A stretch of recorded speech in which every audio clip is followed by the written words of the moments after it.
प्रिय मित्रों, आज हम बीए पाठ द्वितीय के हिंदी साहित्य के प्रथम प्रश्न पत्र के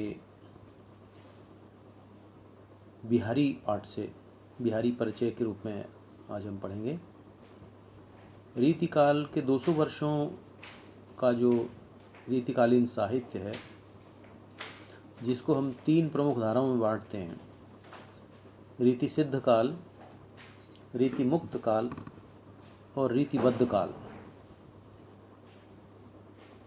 रीतिबद्ध काल में जो काव्य के लक्षण हैं, उन काव्य लक्षणों के प्रति आग्रह पूर्वक आबद्ध होकर, यानी उन काव्य के लक्षणों के आधार पर ही काव्य रचना की गई हैं। और वही काव्य के लक्षण हैं: छंद है, अलंकार, रस, वक्रोक्ति, काव्य गुण, रीति, ध्वनि, वक्रोक्ति।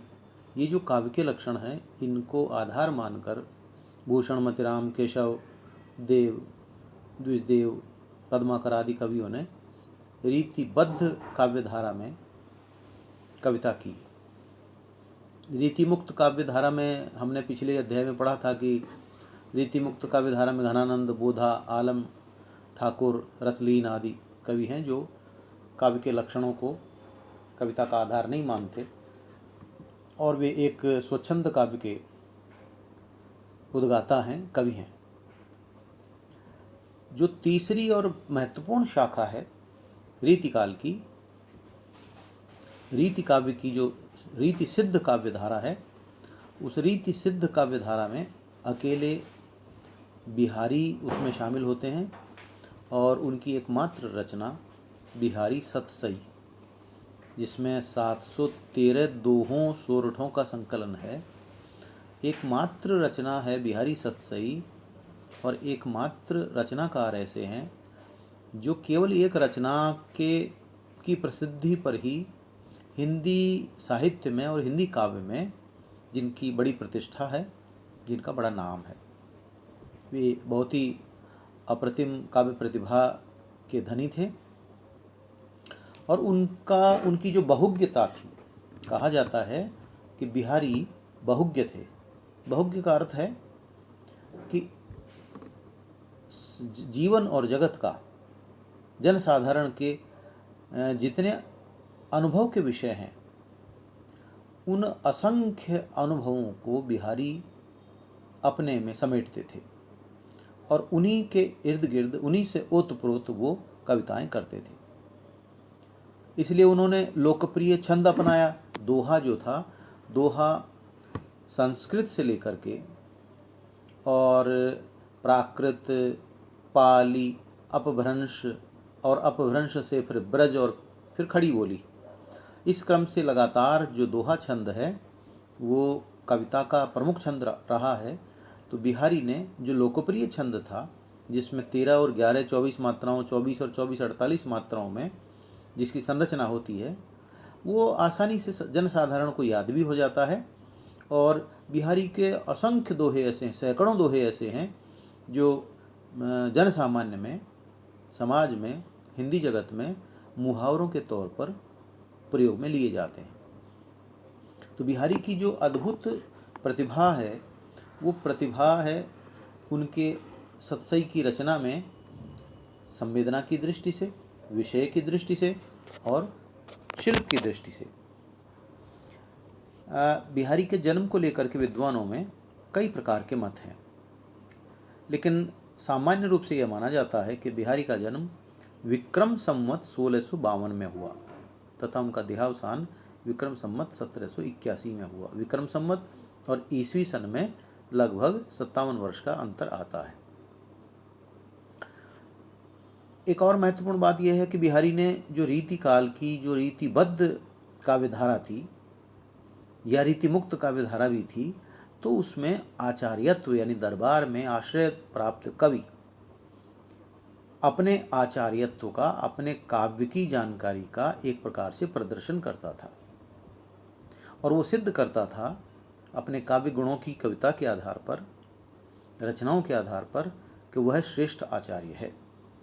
बिहारी इससे मुक्त रहे, दूर रहे और इन्होंने जैसा मैंने पहले कहा कि काव्य के गुणों से इनका कोई संपृक्ति, इनका कोई संबंध, इनका कोई आकर्षण वैसा नहीं रहा, लेकिन इनके दोहों में जो काव्य के गुण हैं, छंद तो इन्होंने एक ही काम में लिया, दोहा, लेकिन अलंकार है, रीति है, कुछ ऐसे गुण इनके काव्य में, इनके दोहों में आ गए, वो स्वतः आए, स्वतः आकर सिद्ध हुए, इसलिए इसका नाम रीति सिद्ध काव्य परंपरा पड़ी।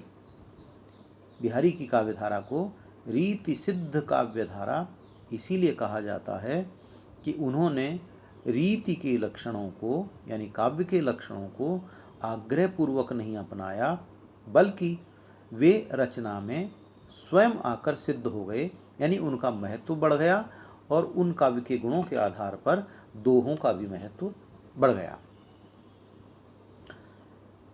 यह भी जाना जाता है कि बिहारी ने रीतिकाल के जो सुप्रसिद्ध कवि हैं आचार्य केशवदास, उनसे काव्य की शिक्षा ग्रहण की। बिहारी संस्कृत, प्राकृत, अपभ्रंश और ब्रज के विद्वान थे ही, और राजनीतिक दृष्टि से जो राजनीतिक संरक्षण का वो दौर था, उसमें बादशाह शाहजहां के बहुत निकट थे, उनके कृपा पात्र थे, तथा राजस्थान की जो उस समय की तत्कालीन महत्वपूर्ण रियासतें थी, जिनमें जोधपुर, बूंदी और जयपुर प्रमुख हैं, उन रियासतों से भी बिहारी को रचनाओं पर वृत्ति मिलती थी, और वे न केवल रचनाकार थे बल्कि राजाओं को महत्वपूर्ण विषयों पर परामर्श भी देते थे। जयपुर राजा नरेश महाराज जयसिंह से इनको पर्याप्त संरक्षण मिला, सम्मान मिला, और आजीविका के लिए जो धन था वो भी मिलता था। अब हम बात करते हैं बिहारी की रचना और उनकी काव्य प्रवृत्तियों की। बिहारी की एकमात्र काव्य रचना है बिहारी सतसई, जिसमें 713 दोहे और सोरठे संग्रहित हैं। बिहारी की सतसई के बारे में कहा जाता है कि सतसैया के दोहरे जूं नावक के तीर, देखन में छोटे लगें घाव करें गंभीर। अर्थात 24 और 24 48 मात्राओं में बना हुआ एक छोटा सा छंद, मुक्तक छंद, जो अपने आप में बहुत सारे अर्थों को, बहुत सारी घटनाओं को और बहुत सारे भावों और विचारों को अपने में समेटता ही नहीं है बल्कि व्यक्त भी करता है। और ये जो कम शब्दों में अधिक कहने की शक्ति है काव्य में, उसको समास पद्धति के आधार पर, समास और कल्पना की समाहार शक्ति, शब्द की सामासिक शक्ति और कल्पना की समाहार शक्ति, ये दो ऐसी विशेषताएं हैं जिनको बिहारी ने कसकर पकड़ा और इन्हीं के आधार पर अपने दोहों की बनावट की, और उन दोहों में कम से कम शब्दों में अधिक से अधिक घटना, व्यापार और जो विविध चेष्टाएं समाज और व्यक्ति की थी, उनकी अभिव्यक्ति की। बिहारी के दोहों में जब हम देखते हैं विषय वस्तु को, तो सामाजिक विषय हैं, उसमें राजनीतिक विषय हैं, धार्मिक विषय भी हैं, और इनको अप्रस्तुत रूप में इन्होंने प्रकट किया है। यह बहुत ही महत्वपूर्ण शब्द है, अप्रस्तुत। यह अप्रस्तुत प्रशंसा ही उनका अन्योक्ति अलंकार है, जिसका उन्होंने बहुत जगह प्रयोग किया है। मैं आगे भी बताऊंगा, और मैं उसका उल्लेख करते हुए कहना चाहता हूँ कि अप्रस्तुत प्रशंसा में जो अर्थ हमको सामने दिखाई पड़ता है, उसको ग्रहण नहीं करके उसके पीछे छिपे हुए अर्थ को ग्रहण करना, ऐसा आशय बिहारी के दोहों में, अनेक दोहों में प्रकट होता है। जैसे एक दोहा राजा जयसिंह के संरक्षण में उन्होंने कहा, ये माना जाता है कि तत्कालीन जयपुर नरेश महाराज जयसिंह से मिलने जाने पर जब बिहारी को पता लगा कि महाराज तो अपनी नवोढ़ा पत्नी के प्रेम पाश में आबद्ध होकर कार्य से ही विरत हो गए हैं, वो राजकाज ही नहीं देख रहे हैं, यह दशा देखकर बिहारी ने निम्नलिखित दोहा उनको लिखकर भेजा। नहीं पराग नहीं मधुर मधु, नहीं विकास यही काल, अली कली ही सौ बिंध्यो, आगे कौन हवाल। ये जग प्रसिद्ध दोहा है, और इसकी जो काव्य के लक्षणों की दृष्टि से विशेषता है, वह विशेषता है अन्योक्ति अलंकार, अर्थात अप्रस्तुत प्रशंसा। अप्रस्तुत प्रशंसा में जो सामने दिखने वाला अर्थ है, वह नहीं लेना चाहिए, बल्कि उसके पीछे का गूढ़ अर्थ लेना चाहिए। राजा ने उस दोहे के पीछे के गूढ़ अर्थ को लिया और वो तत्काल जो है उस दोहे के प्रभाव से वो उस अपने रंग महल से, राजमहल से बाहर आए और राजकाज में उन्होंने रुचि ली। बिहारी को लोक ज्ञान और शास्त्र ज्ञान तो था ही, इसके साथ ही उनको काव्य शास्त्र का भी अच्छा ज्ञान था और काव्य की दृष्टि से प्रेम के संयोग पक्ष में को इन्होंने नाक्षिक वर्णन के रूप में लिया। नायिका भेद और विभिन्न प्रकार और उनका ही वर्णन उन्होंने अधिक किया। ऋतुओं के वर्णन में इनकी रुचि कम रही। विभाव पक्ष, जो कि आप जानते हैं कि रस के जो अवयव हैं, भाव, विभावा, संचारी, संयोग, अदृश्य, निष्पत्ति, तो भाव और विभावों के रूप में इन्होंने रूप वर्णन पर अधिक ध्यान दिया और हृदय पर पड़े उसके जो प्रभाव हैं उनको उतना ग्रहण नहीं किया। इसीलिए कहा जाता है कि बिहारी के काव्य में भक्ति, श्रृंगार और नीति की त्रिवेणी है। भाषा की दृष्टि से हम देखते हैं कि बिहारी की जो भाषा है वो साहित्यिक ब्रज है। कुछ विशेषताओं पर हम यहाँ बात कर रहे हैं कि बिहारी के काव्य में, बिहारी की सतसई में, बिहारी के दोहों में किस प्रकार की काव्यात्मक प्रवृत्तियाँ और विशेषताएं हमको देखने को मिलती हैं। उन्होंने मुहावरों का बड़ा प्रयोग किया है, सांकेतिक शब्दावली और स्वस्थ पदावली उसमें आई है। जो ब्रज भाषा का प्रयोग किया है वह ब्रज भाषा बहुत ही प्रौढ़ और प्रांजल है। इस प्रकार से हिंदी साहित्य पर बिहारी का अत्यधिक प्रभाव पड़ा है और उनकी रचना सतसई के आधार पर अनेक कवियों ने सतसई लिखी। कई बार ये परीक्षा में प्रश्न आ जाता है कि बिहारी सतसई के समान ही लिखी गई कुछ और सतसईयों के नाम लिखिए, तो आप लिखेंगे कवि मतिराम ने लिखी मतिराम सतसई, श्रृंगार सतसई, विक्रम ने लिखी विक्रम सतसई आदि। कुछ विद्वानों ने 9 सई, 11 सई, हजारा, रतन हजारा ऐसे शीर्षकों से भी काव्य रचनाएं लिखी हैं। कहा जाता है कि ये जो मुक्तक है, मुक्तक यानी अभी पिछले पाठ में हमने जिक्र किया था कि जो आपके दिनकर जी हैं, मैथिली शरण गुप्त हैं, जयशंकर प्रसाद हैं, इनकी काव्य रचनाएं प्रबंधात्मक अधिक हुआ करती थी।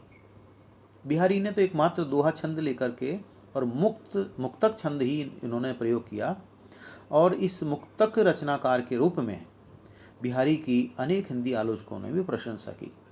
रामचंद्र शुक्ल ने तो यहाँ तक लिखा कि मुक्तक कविता में जो गुण होना चाहिए वह बिहारी में अपने चरमोत्कर्ष तक पहुँचा है, इसमें कोई संदेह नहीं। बिहारी सतसई के काव्यगत जो विशेषताएं हैं उन पर अगर हम बात करें तो कुछ बिंदु हमने यहाँ बांटे हैं, आप देख सकते हैं। बिहारी सतसई में ऐसे विषयों, प्रसंगों एवं भाव का चुनाव है जो रस निष्पत्ति की क्षमता रखते हैं। बिहारी ने सजीवता और मार्मिकता के साथ छोटी छोटी बातों को मार्मिक बनाया है। बिहारी का समस्त काव्य कल्पना की समाहार शक्ति से ओतप्रोत है। बिहारी की भाषा समास गुणों से संपन्न है। सतसई में व्यंग्य प्रयोगों की भरमार है, यानी व्यंग्यात्मकता बिहारी के सतसई की प्रमुख विशेषता है।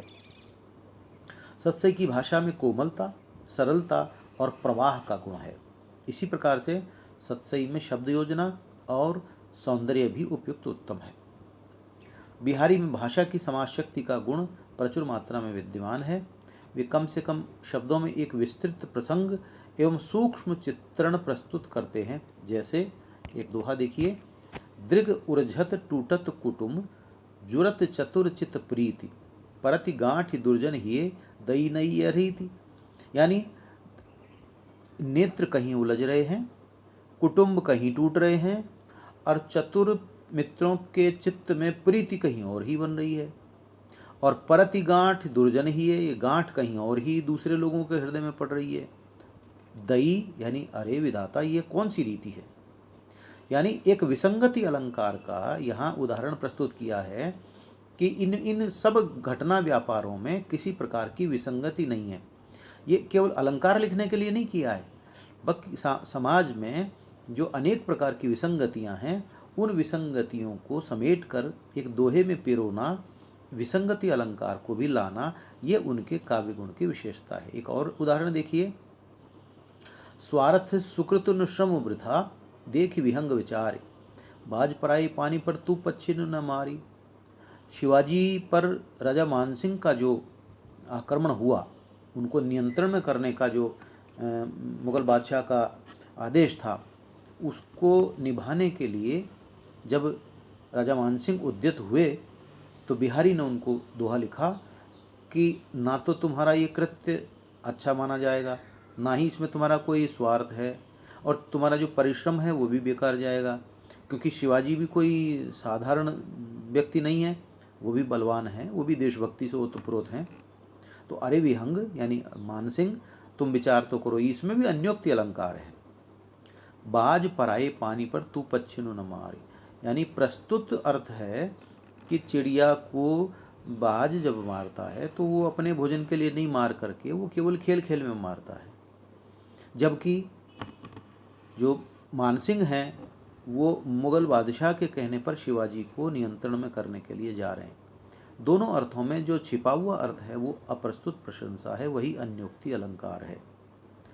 इस प्रकार से बिहारी के काव्य की विभिन्न विशेषताओं को और बिहारी के सतसई के दोहों को हम अनेक प्रकार के काव्य लक्षणों के साथ और काव्य गुणों के साथ समझ सकते हैं। और अगले उसमें अध्याय में, अगली कक्षा में हम बिहारी के जो दोहे पाठ्यक्रम में शामिल किए गए हैं उन दोहों के पद्यानुवाद और भावार्थ के साथ आगे बात करेंगे। धन्यवाद।